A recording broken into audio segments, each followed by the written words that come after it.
Good afternoon, everyone, and welcome to our third annual Beverly Hills Reads event. Yes, absolutely.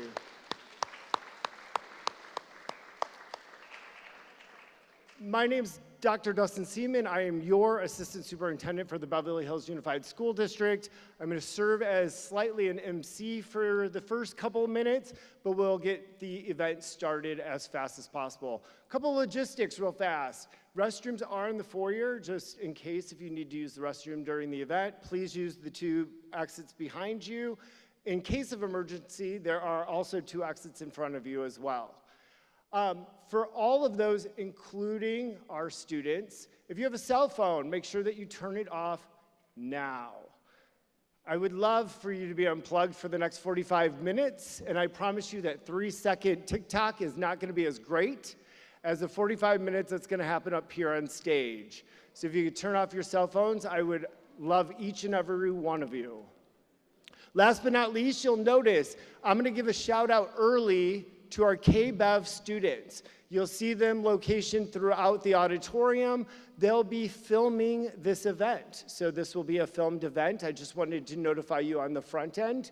And it'll also end up on Channel 6. So we're excited that those in the community that weren't able to make it today will still have an opportunity to be able to see today's event. That being said, I'm going to get it started.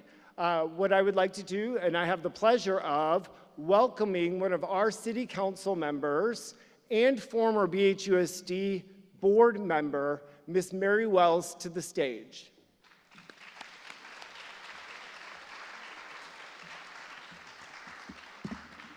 Thank you, Dustin. Good morning to our Beverly Hills community. It's so wonderful to see you here today. I am City Council Member Mary Wells, and I'm joined here today with our City of Beverly Hills Human Relations Commission. And I want to thank you all for participating today in the Beverly Hills Reads program. The Beverly Hills Reads program is a citywide literary event which really brings together the community of all ages to have a discussion around this year's community read, which is Isola by Allegra Goodman. And we're also fortunate to have Julie Goller here to lead that discussion.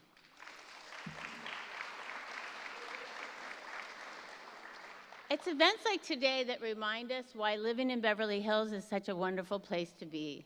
Not only did we get to have the opportunity to come here at this beautiful school and this beautiful auditorium as a community, we get to come together as a community and have a meaningful discussion around a literary work. And in doing so, we really gain an understanding and we gain an appreciation for us as a community.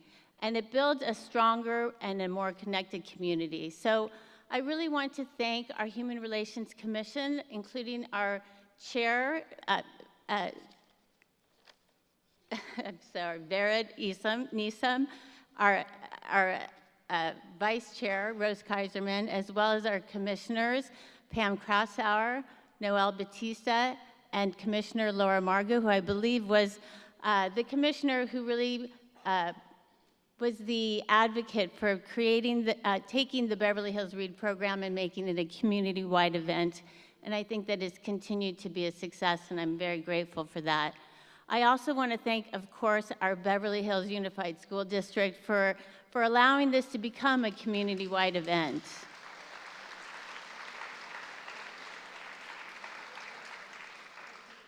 In addition, I'd like to thank our Community Services Department for the City of Beverly Hills, the Beverly Hills Library, the Friends of the Beverly Hills Library, the Beverly Hills Education Fund, the Hilton, all for making today possible by bringing the author Allegra Goodman here today and for making this a community-wide event. We are so grateful to have your support.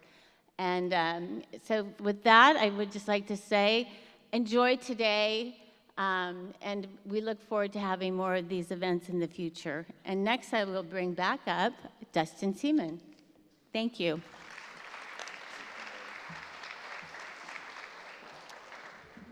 Thank you, Mary. Now help me in welcoming Ms. Wells actually mentioned her name earlier, Dr. Laura Margot, who actually was the brain trust behind bringing what we were doing in the high school into the community. She is not only a member of the Human Relations Commission, she is a former BHUSD parent and the wife of a former BHUSD board member, Noah Margot. I see him in the front row. So let me welcome up Laura Margot real fast.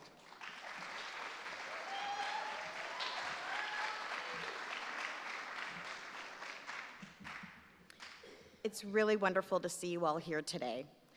So, lessons in chemistry, we were the lucky ones, and now Isola. How many of you have been to all 3 events? Wonderful. Keep coming. You'll get the 5th one for free. Literary events are about building connections, sharing common interests, and welcoming different opinions.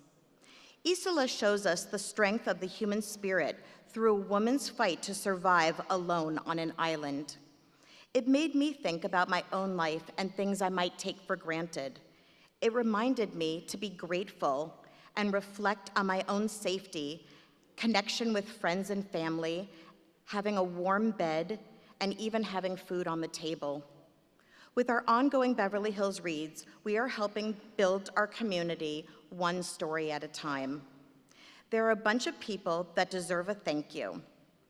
When the Human Relations Commission reintroduced this idea almost 4 years ago, Noelle Batista, Vered Nissim, Rose Kaiserman, and Pam Krashar were sold on it immediately. They didn't need to think about it. They just said yes, and we went to work to make it happen. I know we are doing some great things here, so I wanted to thank you. I also wanted to thank the families of our Human Relations commissioners, many of whom are here today and have attended and supported all of our endeavors. Staff members Michael Muse, Joanna Torres, Christina Garcia, Lori Tanner, Chris Paulson, Stephanie Harris, Dana Beeson, and Laura Ferguson. There are a lot of coordination that goes on behind the scenes, and we wanted to make sure to acknowledge all of your hard work.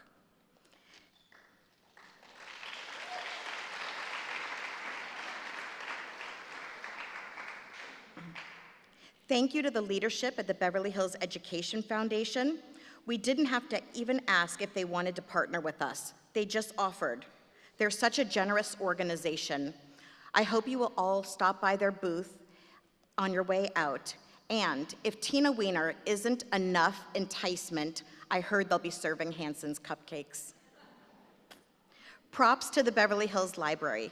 They have partnered with us and created a beautiful banner across their website, which helped us promote this event to both students and adults. Friends of the Beverly Hills Library have donated 4 great raffle prizes to continue and increase the excitement of the day. Thank you to Lorraine Eastman at Frage Fine Gifts for the beautiful flowers. David Acacia at the Beverly Hills Hilton has been incredibly generous. Not only did he help house our author this year, but the Hilton's partnership has been in place for years. They are instrumental with our Career Academy, CTE advisory, and I heard David lives here and has children in our school district. Lastly, Dustin Seaman. There could never be enough praise for this man. I can honestly say we would not be sitting here today without him. A book read event is a perfect partnership between the city and the school district. This jack of all trades gives 150% in everything he does. He tirelessly fights for the educational well-being of our students. Everyone I've ever talked to sings his praises, and if you have Dustin on your side, you can't lose. Before I get off the stage, I would like to put in a tiny plug for the Human Relations Commission's next event, the Civility Award. Each October, one deserving member of our community wins this coveted recognition. Please pick up your flyer on the way out and nominate someone that you feel is a well-deserving and civil neighbor. Thank you all for being here.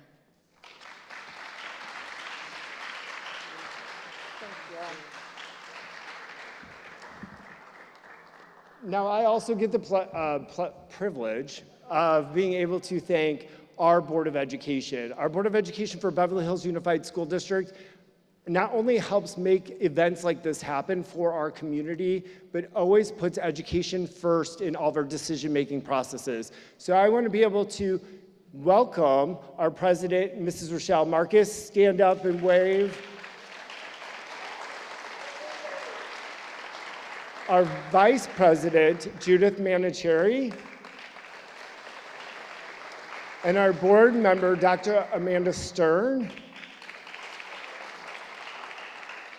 Students, all look at her. Tomorrow, you'll see her tomorrow in some of your English classes. She's gonna go toe-to-toe with you on, are you smarter than a board member?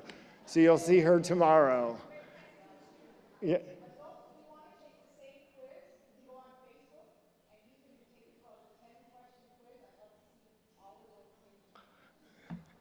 And I'll be honest, I scored 7 out of 10, so it was tough. I'd also like to thank Thomas in the sound booth. I would like to thank my education services team as well, and our superintendent of schools, Dr. Alex Chernus.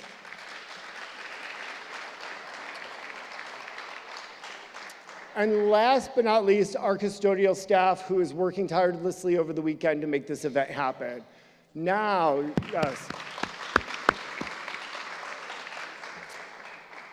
Now I have the pleasure of introducing not only a dear friend to me over the past 9 years, a former Beverly Hills High School English teacher, a book club extraordinaire. For those that do not know her, she has even led a staff book club for our staff for the last 4 years to work on culture amongst all the adults that work in BHUSD.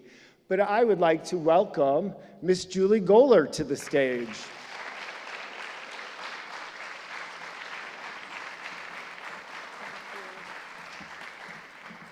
Okay, only 2 more thank yous. So, hi everybody. It's so nice to be back. If you're a kid, wave your hand. Did I teach any of your siblings? Maybe some. I also want to thank, just 2 more, I promise. I have to thank Dustin, who has the brains, the curiosity, and the drive to have powered Beverly Hills Reads for the last 4 years, 3 years. He's fun, he's creative, he's a great partner who helps to find clever ways to get you guys to read. If this program were a publishing house, Dustin would be the detail-oriented editor without whom we could not function. And I also have to thank my dear friend, Laura Margot, who's the marketing genius behind Beverly Hills Reads. She's the one, yes, a round of applause. She's the one who builds connections, gets people excited, and yes, occasionally wrangles smiling groups of us into photos or videos as we hold up our copies of Isola. She has a gift of bringing people together and making the program shine. Think of her as our very own literary publicist. I'm grateful to both Laura and Dustin for sharing my desire to bring people together through the power of stories. But now, I am so excited to introduce to all of you my new friend, Allegra Goodman. Allegra was born in Brooklyn and was raised in Honolulu and now lives in Cambridge. Obviously, she collects great zip codes. She's a Harvard grad. Fun fact, she met her husband at Harvard Hillel and earned her PhD in English literature at Stanford. She wrote her first novel at the age of 7. It was called Choo Choo. It was self-illustrated. I fell in love with her book, Catterskill Falls, which I read in the 90s. It was a finalist for the National Book Award in 1998.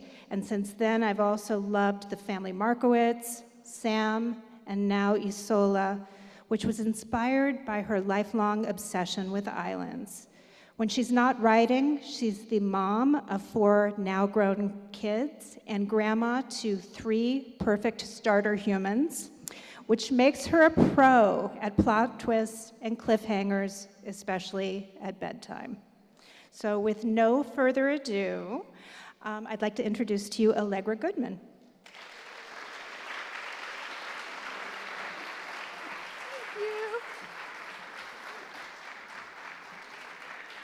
Thank you so much for that beautiful introduction, and thank you for welcoming me here. I feel like I have a little bit of a connection to Beverly High because my dad went there, and I grew up hearing stories about his high school years back in the day. So I'm going to just talk a little bit about my inspiration for writing Isola, and then I'm going to read to you for about 5 minutes, and then Julie and I will have a discussion and then answer questions. Can you all hear me? Okay. So this is my book over here, and some books take a long time to germinate. This book took 23 years to germinate.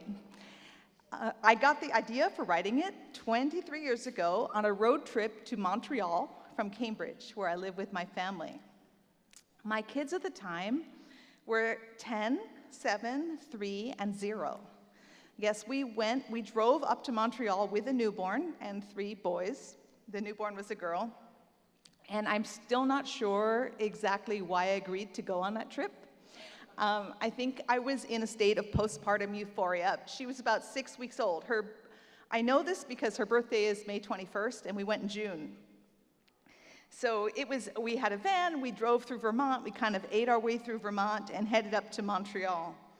And in my euphoric state, I took out every book about Canadian history for children from the Cambridge Public Library, which I thought that I was going to share with my sons during this road trip.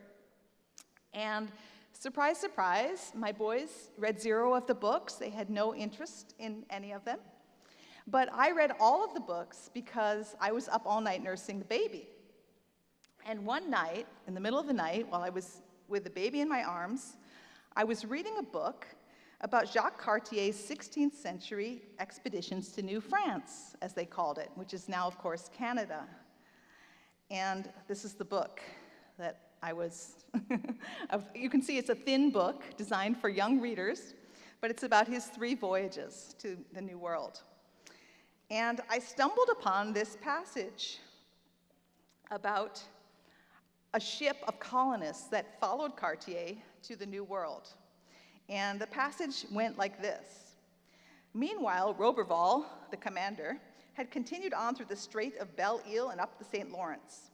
Open parentheses. En route, in anger over an illicit love affair, he marooned his young niece, her lover, and her nurse on a stony island off the Newfoundland coast. There they managed to build a cabin, but that first winter the lover died, so too the following spring did the child born to Marguerite Larocque as a result of her affair, and the next winter her nurse. Improbably, the young woman managed to survive for more than 2 years, fighting off polar bears. She killed 3. At last, after 29 months, she was rescued by a crew of a French fishing vessel who saw the smoke from her cabin, close parentheses. And for those kids in the audience, that's not good writing. And then the author went right back to talking about Cartier. At the former site of Charlesbourg Royal, he built a new settlement, and I was like, wait, what? What happened to Marguerite? Who is this woman? Why did she end up on the ship? Why was she going to Canada? What was this about a love affair on the ship? Where are your sources? Another thing for kids. I was looking, there are no footnotes, okay? This book for children that was in my library had no sources listed. So, and at the time, I was sitting up in the night with my baby, and I thought, this is an amazing story. Did this really happen? And if so, it would be an incredible story for a novel. But then I thought, wait, I'm not a historical novel. This is set in the 16th century. That would take a lot of research. This is stressing me out. I'd have to figure out what they wore and what they ate and what the ship looked like. And I don't do that kind of work. I write contemporary fiction. So I put the whole thing aside, and I wrote several other books. And my kids grew up, and my baby went to college, the last one. And I was writing a completely different book called Sam, which is a book about a young girl who's a boulderer in Beverly, Massachusetts. And I was writing this book, and I had a contract for it, and I was in the middle of this book, and I was writing about how Sam was climbing up these granite rock faces that we have in New England. And she was such a survivor and a striver. And I started thinking about this 16th century woman, Marguerite, and how she must have lived, or how she might have lived on her rocky island in the Gulf of St. Lawrence, a subarctic island. And I couldn't stop thinking about her. And I thought, maybe I should try doing some research about her and writing about her. So I started reading whatever I could. I discovered that the author of this book had taken one of the sources about Marguerite at face value, and had not looked at other sources which conflicted with it. And I read more and more about her and her world. I looked at paintings, I listened to music from the period, I thought about what people might have eaten at the time. I remembered that I love research, actually. And I decided that I would try to see if I could get her to tell her story. I should add that I grew up on an island, and as Ms. Goller said, I am obsessed with islands. My island is a tropical one, and this is a very, very cold island. But I also grew up reading about castaways, and I've always been fascinated by the story of Robinson Crusoe. And I thought of Marguerite's story as if she was a female Robinson Crusoe. And Crusoe tells his story in the first person. And so I thought, well, Marguerite's going to have to tell her story if I write this book. But what would her voice sound like? Could I hear her? Could I hear her telling the story and figure out how I could channel her to tell her adventure and about her ordeal? I ended up taking out a notebook and trying out many different openings for the novel just by hand. And I decided that I wouldn't tell anybody that I was even trying this book because I didn't know if it was going to work. And I don't know if any of you have ever had a project that you've kept secret because you were nervous about it or you just wanted some privacy. You didn't want feedback too early. But I decided that I didn't want to hear from people that this was a strange idea or that this was very different from any work that I'd done before. I was just going to write it in secrecy. So I ended up writing about 30 different openings for this book. And I wrote these sentences by hand in my notebook over and over until one day, after writing many pages of these, I came to a sentence that went something like this. I never knew my mother. She died the night that I was born, and so we passed each other in the dark. And when I wrote that sentence, I felt like I could hear Marguerite's voice. And once I wrote that sentence, I felt like I could write her story, that I could let it unfold, that I knew what she sounded like. I should add that I was still nervous about writing this whole book, and so I didn't tell anyone about it for 18 months. So I had a public-facing project in which I had a contract, and everybody said, "What are you working on?" And I said, "I'm writing a novel called Sam," but I never told them about my stealth project. And I decided that I was just going to keep it to myself until I finished the entire first draft. And only after 18 months did I confess that I had been working on this. And I have to say, I recommend this method if you're ever scared to do something. There's no need to publicize it. You know, I think we live in a world where we record and show our process all the time. In pictures, in words, we tell each other all the time what we're up to. It's kind of fun to experiment with not doing that. I recommend it. It worked for me in this project. So I'm going to read to you just for a couple minutes, just a few minutes, from the scene in which Marguerite and her lover and her nurse are marooned on the island. And this is an important scene in the book. This is when it all comes crashing down on them, that they are going to be in this rock in the ocean, in a place that to them feels as far away as the moon. It's 1542, and this is, you know, a good 75 years before the Pilgrims ended up in Plymouth. And even the Pilgrims knew that there would be more ships coming with supplies, that there was more trade happening, there were more people sailing. But this really was the ends of the earth at that time. This is a period when explorers thought that if you follow the St. Lawrence River, you might very well end up in China. You know, they did not have a sense of the geography at all, except for the coastline. And Cartier was the first person to explore that coastline. So I'm going to read to you a little bit, and then I will talk to Julie. All right, so they land on the island, and Marguerite says, "The world about us seemed so strange, and now we saw the men lift anchor and begin to row away. Their craft was small and smaller still, a plaything in the distance, A moat on the horizon. The boat was gone, and we were left together, facing sea and sky. For a moment, we did not know what to do. Such was our terror and disbelief.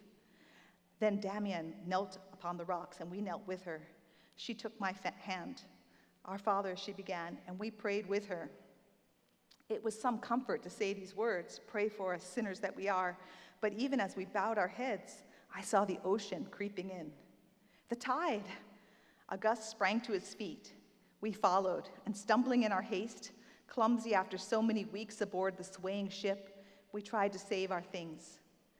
Damian and I lifted parcels from the flood as August hauled weapons, trunks, and cases up the shore. In this way, the three of us salvaged nearly all we had brought. When we were done, we walked up the embankment. There, Damian sat on one trunk, while August and I shared another. Sand crusted our hems and our wet shoes. Wind whipped our hair. But when wet and windblown as we were, the sun was warm upon our backs. August opened a box of biscuit and poured a bottle of wine into 2 cups to share our drink. The ocean surged below but could not touch us. Safe just for the moment, we ate together. We did not speak, nor did Damian pray again. We listened to the waves and watched the wind snake through the long wild grass. Emptiness and fear, confusion, a sudden freedom from the ship's walls and crowded decks. We felt all this as biscuit and wine began to strengthen us. Then we looked to ourselves and took stock of our belongings. We had 3 good trunks. One contained Damian's clothes and mine, along with the small treasures I still owned: pearls and my gold necklace, kidskin gloves and combs, sewing scissors, needles, and a little looking glass. The second trunk contained our linens, kneeling cushions, and a picture of the Virgin. Here we had 2 pillows and a feather bed, although there was nowhere to spread it but the rocky ground. The third trunk, belonging to August, contained his clothes, his linens, and his writing implements, and he had brought a book, which was the New Testament. We had August's sword, 4 arquebuses, flints, and a metal box of powder. Oop. All right, and here we go. We had Damian's sewing basket with her needles, thread, thimble, and pins, and her small scissors and her buttons. A case of wine, a case of biscuit, partly spoiled by the tide, a box of salted fish, and Damian's rosary, and her unopened pot of jam. A scrap of sail the captain had given us, and this was soaked through, but we spread it out to dry.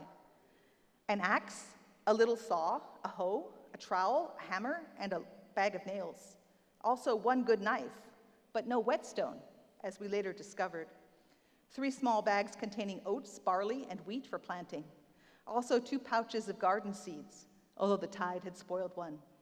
We had between us 7 gold pieces and a small pile of silver, a lump of soap, which proved more valuable than all those coins, 3 fish hooks of different sizes, a roll of twine, a rod, and a large net, an iron kettle and wooden spoon, but no bowls or plates, small knives with which to eat, 2 cups, August's cittern wrapped in cloth, my virginal in a wooden crate, and my book of Psalms. We had brought all those things, but how could we defend them? We had not even shelter from the sun. The sail might serve as canopy, but we had no poles and no way to fashion them. The island's trees were stunted, few higher than my waist, and these were twisted, gray, and weathered, as though they had been buffeted by storms. I guessed, they cannot grow in so much wind, but Damian said, it's the soil, it's only peat. Perhaps we will discover better soil in another place, I ventured. Damian glanced upland, and I knew what she was thinking. What else would we find? Thank you.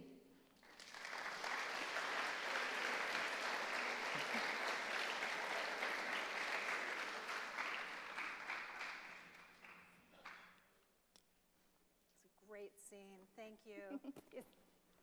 Can you guys hear me? Great. Thank you. So thank you for being here today. I'm so excited to have you. Like I said, I've been a fan since the 90s. So here's the plan, everybody. We're going to talk for a little bit. My questions are incorporated with student questions. Raise your hand if you submitted questions through your English teacher. Well done, you guys. Thank you. So if I use one of your questions, I'm going to shout out your name, and I hope that I don't butcher it. I'm going to do the best that I can. And then after we've opened it up, or after we've spoken, we'll open it up to the audience for questions both from participants from the community and from students. And then we will go into book signing. When we get to the questioning part of the audience, I wanted to just remind everyone that a question, I'm an English teacher, ends with a question mark. If a contribution ends with a period, the person is volunteering to help clean up after this event. Deal? Okay, thank you. So I have a couple of comments from kids. I actually had over 100 comments from students that were submitted, and I didn't think you'd want to hear from all of them, but I want Allegra to hear 2 of them, so bear with me. The first one is from Sophia Hakmi. Is she here? Yay, Sophia! So here's what our Sophia said. She said, "What I liked most about Isola was how it made history feel alive.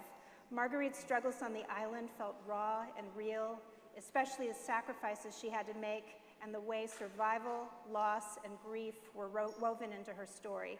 I loved how the island became a powerful symbol of Marguerite's discovery of independence."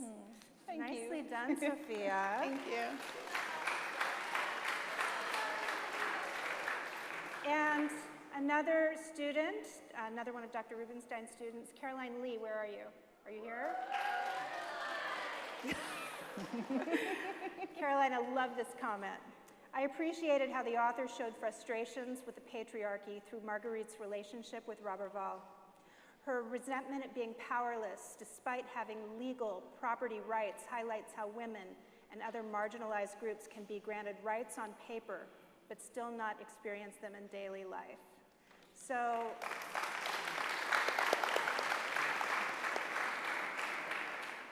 our kids are making us proud. Yeah.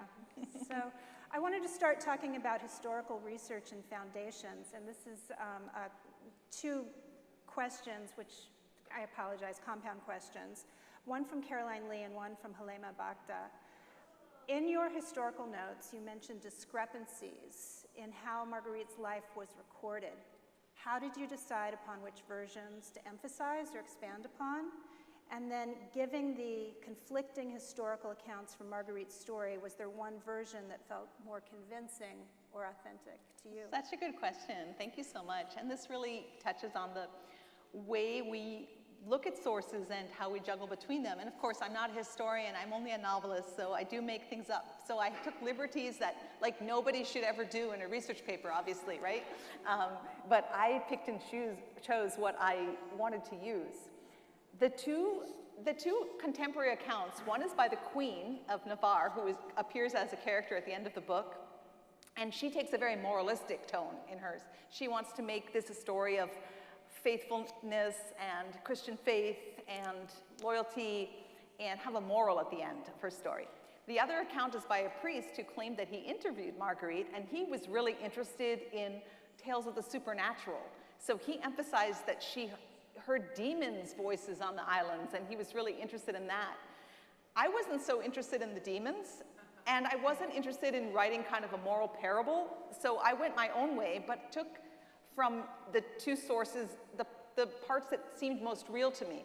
Both of them interestingly mentioned that she fought off white bears, which seemed to me obviously to be polar bears, so I included that. Both of them mentioned that she had the New Testament with her, so I included that. But I also made up things that she had this book of Psalms, which she brought with her. That wasn't in either of those sources. And I had to do a lot of imaginary work thinking about her motivation and what she felt and thought on the island beyond sort of the stock sort of moralistic or parable-like story that the queen delivered. Thank you. Another question that's kind of in the same vein came from Sophia. What discovery most shifted your perspective on Marguerite as you researched her life? Oh, it's so interesting. I think I'm not sure I had a dramatic shift. It was sort of an evolution of figuring out who her character was and kind of trying to build that up from details.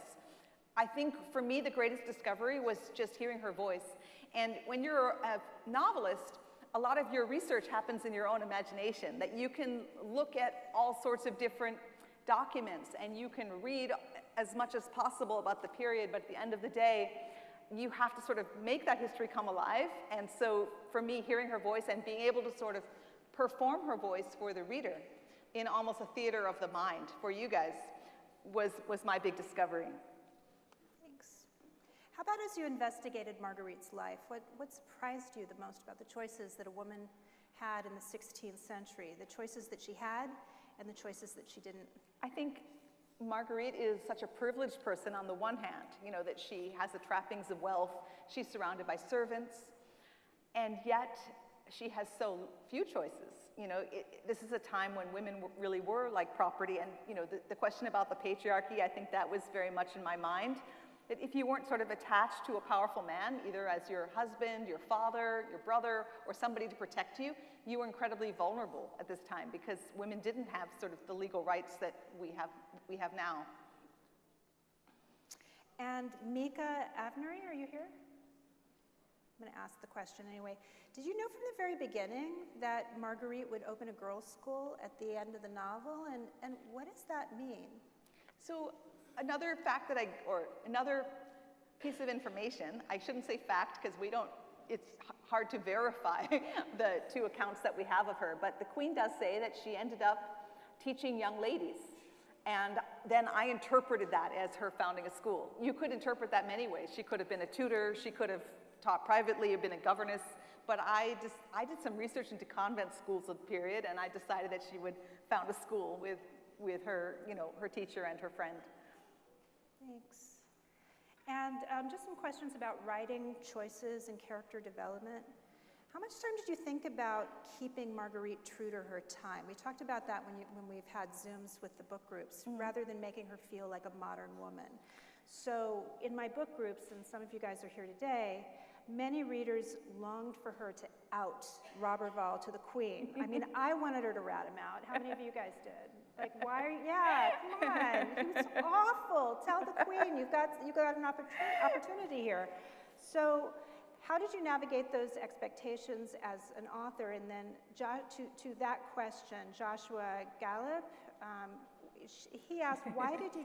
Are you here? Yeah. Yay! Why did you decide that Marguerite would not take revenge on Roberval, especially during the Queen's interrogation scene when she accuses him of lying? She had an opportunity. Why, Allegra? Why?" Great questions, and these questions show that we live in a country and a school, perhaps, where we are used to and encouraged to standing up for ourselves and asserting the truth, speaking truth to power, as the great, you know, Anita Hill once said.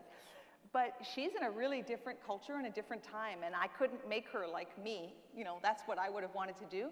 But to speak to the Queen is such a tricky operation for her, and she's negotiating this. And you have to admit that her technique of being very careful with the Queen does pay off in the end. Her big misstep is to contradict the Queen's story, and she has to recover from that. And I was really interested in that dance that she has to do. You know, she is speaking to someone with tremendous authority who has the power to make or break her. And so she has to be very political, essentially, in that moment. It's not an American 21st century response. I really wanted him to get busted. And I fielded questions from my readers as they were texting me, and why, oh, why? But I think it's actually much harder to maintain the character as being true to her time. And she doesn't come off as weak in that moment. No. Yeah, you're conscious of that as a writer. She does have that moment of confronting him, though, which was very pleasurable to write, where she says to him, "You can't do anything worse to me." You know, she says, you want to starve me? I know how to hunt for my own food. You want to throw me out of doors? I know how to sleep on the ground. You know, and I enjoyed writing that because everything she says, the reader knows she literally can do. That it's not a figure of speech because she has done all those things on the island. She emerges from the island experience almost like she's been forged like a diamond. Yeah. She's unbreakable. Yeah. She's been through the worst. Whatever comes after cannot possibly She feels be as free bad. because of that. Yeah, that's true. Yeah. So let's talk about Roberval for a second. Yeah, Roberval. Why was it important for him to have Marguerite recite Psalms? What do they, I mean, like, as I know Psalms, they are a source of strength for people when they're going through a difficult time. What did they symbolize for him? And why did you choose Psalms specifically rather than biblical passages, which I would imagine she would have been more familiar with, but maybe not? Well, at this time, I discovered that the Psalms were being translated into languages that people spoke. And this was a Protestant impulse that translators had, was to make Psalms accessible to people who didn't know Latin, who didn't know Greek, but who knew French or spoke English. And so this very period, Protestants were translating these Psalms, and it was very exciting for people and kind of subversive for people, because the idea was that the person could have a direct relationship with these texts unmediated by the church, which was the Catholic Church. And Roberval is a Protestant, although I don't, get into that in detail in my book, and he doesn't advertise it because it's a dangerous position to have in a society. He is a Protestant. So, but he is a very strict and demanding kind of person who bludgeons her. He has a lot to teach her. He knows a lot, but he is he's an authoritative teacher who wields his power, bluntly. So I loved exploring all of that with him. Yeah. And then looking at how she then ends up with a different relationship with these texts when she's alone on the island. Yeah, thanks. To that question, it's not in my notes, but I had to ask, and it's kind of creepy. So, aren't you curious? No, in your mind as the writer, why did he take Marguerite to the island? Or not to the island, excuse me. Why did he take her to New France? Yeah, what was that about? And I have my ideas, but I'm wondering what... I think Marguerite begins to think that he's just going to take her and she's going to be his companion, servant, mistress, whatever, that he wants to control her. She also has a sense that he takes her because it's convenient, because he's taken all of her money. He won't have to answer any questions about her ever if she's off there. How many of you thought that she was going to become the wife?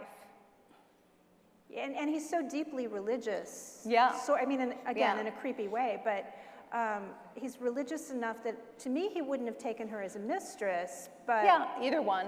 Yeah, he would have dominated her in some way, and she...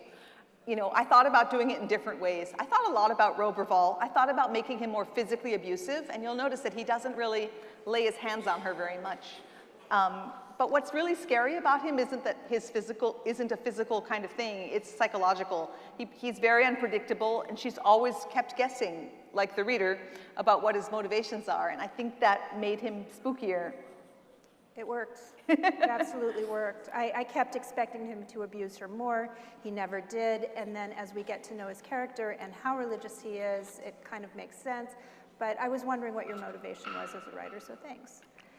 Can we talk about your imaginings of daily life on the island? What guided you as you reconstructed that world? And did you read Island of the Blue Dolphins? Yeah, when I was have anyone here read that book? I read it as a child. Yeah. We read it in school, I think in 4th or 5th grade. I loved Island of the Blue Dolphin. I did read that. I've read all the Island books. Island of the Blue Dolphin is a very interesting book.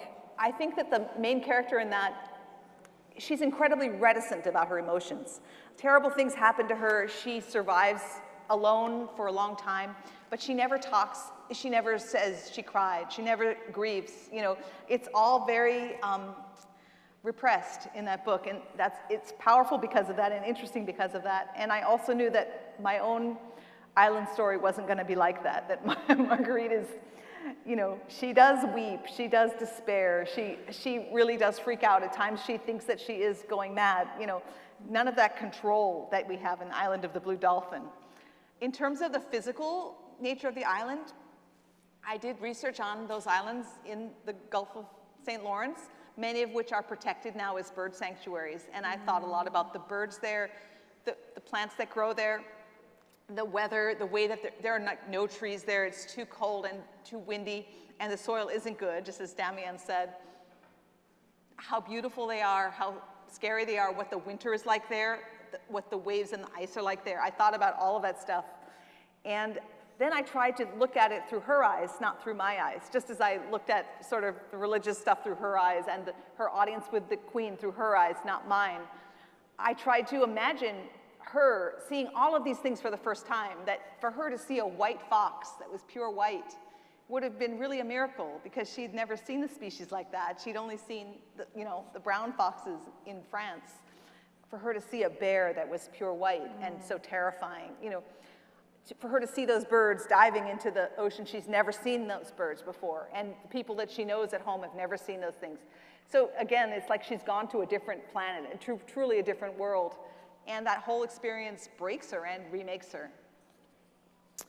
As I reread the book this week, and I loved it. I told you I loved it more than the first time. I noticed that Marguerite's world kept shrinking.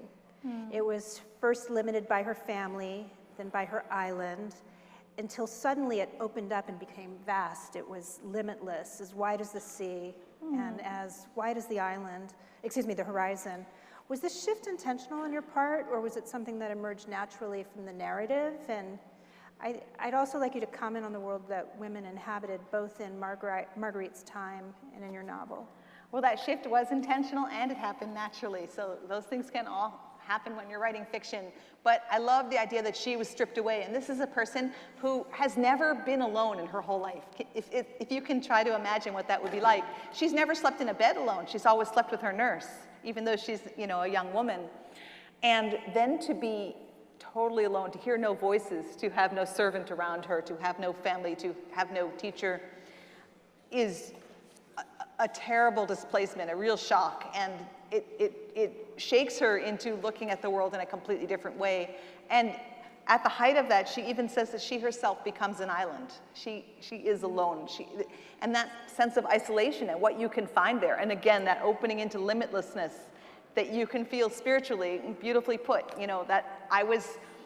I really enjoyed writing that, and I sort of worked toward writing that. And when you write a novel and it takes you a couple years or 3 years, it can take a year to sort of get to a point where you get to that moment and you're like, yes, I've been planning and working for a year and a half to get to this scene, and now I get to write it today, and that's very satisfying. When she was on the boat with the Basque fishermen, we learned that and this is a quote from the book, the wind and the sea had taken all the cargo we had not secured. Half the catch was gone, along with the weapons and the nets. I glanced at my hand, and I still wore Claire's gold ring. I felt in my pocket and touched coins, pearls, necklace, and claw. But the storm had swept away the Virgin's picture, the Rosary, New Testament, and the Psalms.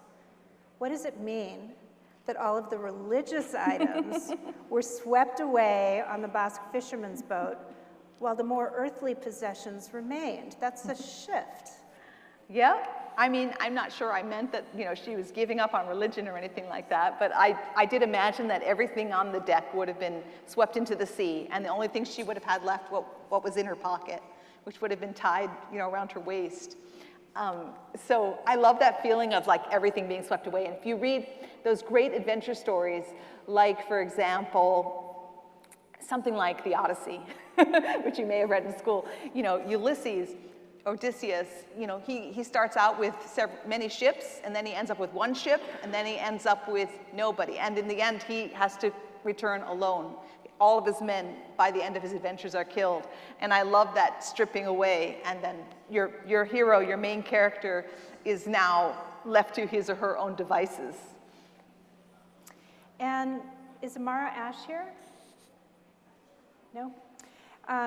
She asked, as you wrote about Marguerite's hardships, did they affect you personally? Did you ever find yourself being weighed down or even depressed by her struggles? What was the impact of writing this novel on you?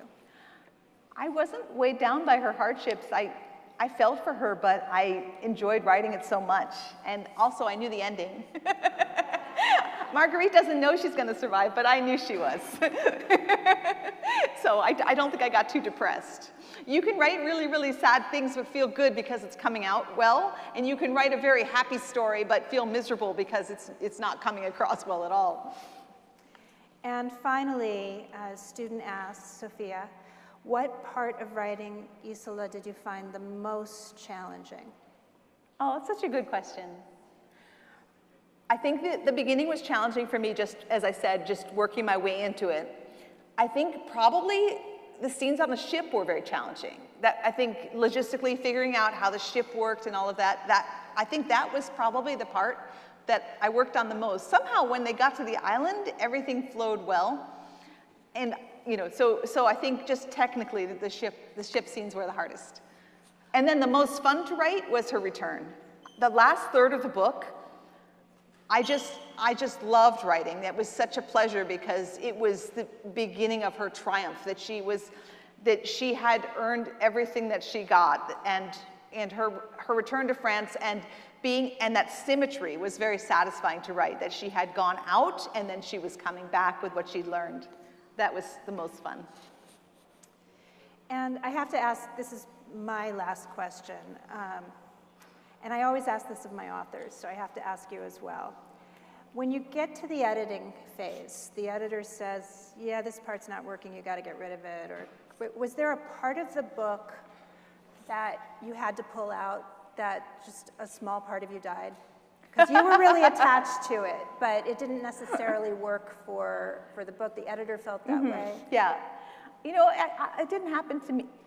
I'm actually so tough on myself that that doesn't happen when I get to my editor. I've usually done that myself before the editor sees it. Wow. My editor was the opposite. She said, I want more. Please describe more. I want to see more. I want more detail. Her note to me was develop more. So I was like, sure. Happy to do that. Thanks. I wanted also just to share with the audience, Allegra, correct me if I'm wrong about this, but as I recall, you were writing Sam in the morning. All the kids in here should read Sam. It's a coming-of-age story, really. And I read it as an adult, absolutely loved it. But she was writing Sam in the morning and Isola in the afternoon at the same time. I see some of you shaking your head. So for kids, imagine you're writing a paper in English, you're writing a paper in APUSH, you're doing it all at the same time. It's really, how did you do that? I'd never done it before, and I think partly it was because my kids were grown up, and so I had more time, and partly because they were such different books, and I thought of it to myself as like time travel. So I was in the 21st century in the morning and the 16th century in the afternoon. I don't know, don't try this at home yet. And how many hours a day was that of writing? Actually, not too many. I did like 3 and 3, 2 to 3 hours in each session. So it was gradual. And very disciplined, extraordinary. Thank you. So now we've reached the part of our program where we have time to hear from questions from the audience. Just remember that questions end with a question mark, not a period, or else you have volunteered to help with the cleanup. And can't wait to hear from all of you. So we have Laura and Pam are on the margins, and they'll be taking questions. What inspired your exploration of religion and really the struggle with faith and Marguerite's faith throughout? Yeah, thank you. You all heard the question. So I think that I've always been really interested in religion throughout my whole career. So, Marguerite is a Catholic person, I'm a Jewish person, different religions. But I've been really interested in faith and doubt and what compels people to believe something and why they wouldn't believe something. And those questions I've always been interested in. So with her, I was sort of looking at a spiritual testing, which is a great thing to write about if you're a novel, that somebody who is just really tested in a way that many of us will not be. Few of us hopefully will ever end up in the kind of situation she does. So it was an extreme testing, and so it gave me a chance to explore some of those questions in this framework. Hi, I actually have 2 questions for you. My first is, how did you develop all the versions of her? And I cried for each one. I cried for the one that lost her mom, the one that lost her dad, the one that lost her home, the one that lost her husband, her child, her other mom, and so on. So how did you develop each of those pieces of her? And then at the end, why did you create someone that ended up with so much gratitude despite all of her losses? Oh, such a good question. I think I always thought of it as the same person, just going through these different stages, and that she does have a lot of loss in her life, and she has different kinds of grief, and it was just a matter of thinking myself deeply enough into the character so that I would understand how she would respond to each loss differently. And, you know, so it's inhabiting the character, almost like an actor performs for somebody. That's how I did it, if that makes sense. Hi, my question is, how did you come to the title? Because in French, île is island. Right. And isola does make you think of isolate, which of course they were isolated. So I'm just curious, Yeah. how did you come to choose the title? So, Thank you. Yes, I've gotten that question a lot. And so if you look in the front of the book, there's a map there. And this is the first map that was made of this whole area. And it's an Italian map. And I was fascinated by this map, and I imagined this is the map that Marguerite and Auguste look at in her guardian's house. And because it's an Italian map, everything's labeled in Italian. So instead of île, it says isola for each of the islands. And so I took the word from the Italian map that was used on the voyage. And for me, that word was very evocative because it is inside of isolation, as you point out. And then also, if you break it down, it looks like I alone, I solo or sola. And so to me, it spoke to me as to her experience. So that's why the Italian rather than the French or English. Hi, I thought an unsung hero in the story was Damien, and I was struck by so much of her circumstance was a result of her employment or her status in society. And I'm wondering, in some ways, I found the character deeply loyal and really helped, you know, Marguerite survive the toughest moments of her life, and also so victim to her circumstances at the same time. So I'm wondering, what did you want us, as the reader, to know about Damien as a character? Thank you for bringing her up. I think I agree with you. I think she is the unsung hero. And I don't think there's any way Marguerite could have survived on the island without learning from her and following her lead. So that Damien is her teacher in this circumstance, and her loyalty is, she is just a pure heart. And so I love the character. You're right about bringing up the class issue here. And, you know, Damien is a servant who dedicated her life first to Marguerite's mother and then to Marguerite. And it's a kind of loyalty that's almost hard for us, in all of our freedom and choice that we have here, to imagine. And I think one of the things that happens to Marguerite on the island is that she begins to see Damien differently, that she stops taking her for granted and she sees her as a person. And then when she comes back to France, she sees the servants that had seemed to her like furniture as people. And that is really the beginning of her desire to become a teacher, especially to people who can't read. So she grows through this experience of Damien. I was also really interested in showing how Damien herself evolves on the island, that she now draws upon skills that she hadn't had to use in the big fancy chateau, you know? She's also able to kind of be a leader, yes, in a way that she wasn't able to in the fancy chateau. Yes. Yeah. Hi. Hi. So the ring that Claire gave Marguerite is just such an important part of the story. I was just wondering what gave you the motivation to like put that type of jewelry into the book? Oh yeah, good question. And the idea that they exchanged the rings. I did a lot of research on fashion and jewelry of the time, and I thought about the significance of that, and that it would be a token from Claire and from Marguerite that they could, you know, hold on to on their finger. And I'll tell you guys something. When Marguerite loses her ring in the snow, and then she discovers it again after it melted, I drew upon my own experience because, you know, I live in Cambridge, Massachusetts, and we do get a lot of snow there sometimes. And it happened to me with my own keys. I couldn't find my keys anywhere, and months and months, I ended up getting a new car key, I ended up getting a new house key, I was just despair, but our whole front of our house was covered with snow. And in the spring, the snow melted, and there were my keys lying on the front steps of my house. So I took that, you know, very mundane 21st century incident, and I thought about Marguerite discovering the ring when the snow melts, this glisten of metal, you know, of gold on the ground. Any other questions? Yeah, over here? The way that you wrote the island, it felt like it was alive. Did you always see the island as a character in itself, or did that develop as you wrote? I did see it as a character. I saw the island as a character, and it did also develop as I wrote. And I wanted you to see the island through her eyes, that she understands. She begins by looking at the island as a fearful place. She's afraid. She doesn't know what kind of animals there are on there. You know, she doesn't know. And then she discovers what she should really be afraid of, partly the snow and the winter. And her view, and then she discovers the beauty of the island, and she learns the seasons of that island, and you know, so it is an adventure. It is truly a new world for her. One in the back. Ms. Weiss has a question, I believe. And I've got one here too. No?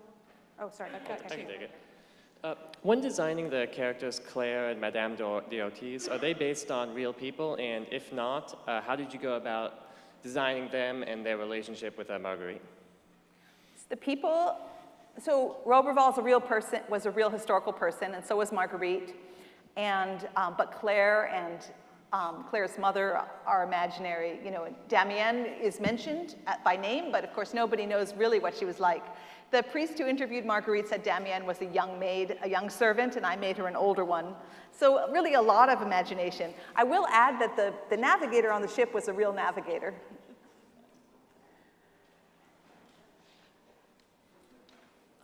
How has writing Isola inspired you to write any more historical novels in the future? Great question. I was inspired. I sort of proved to myself that I could write about people long ago, and I was interested in doing that, so I am going to do it again. My next book that's coming out in February is contemporary. It's 21st century, but the one after that, I think, will be a historical novel. Oh, sorry, you answered my question. Do you want to do one more? Serena? Okay, right here. Hi, thank you for being here. I love the book. Are there any movie rights or anything in the works? Because I could see this as a picture, motion picture. There's some people who are interested, you know, so we'll see what happens. I haven't heard, I don't know, you know, they're like, can we have a Zoom call with you? So. Oh, good luck. I'll keep you posted. Okay, thank you. And just a quick note to students who are here tomorrow, again, Allegra will be in the Cherney periods 1 and 2. We're running the assembly through your English classes. If you have honors or AP, there's a good chance that you're coming. If you're not in those periods for English, your English teacher would have had to have figured out a pass for you. So you can talk to me up here if you want to see how you can come and you're concerned, okay? Thank you. Thank you so much. Let's give them a round of applause, please.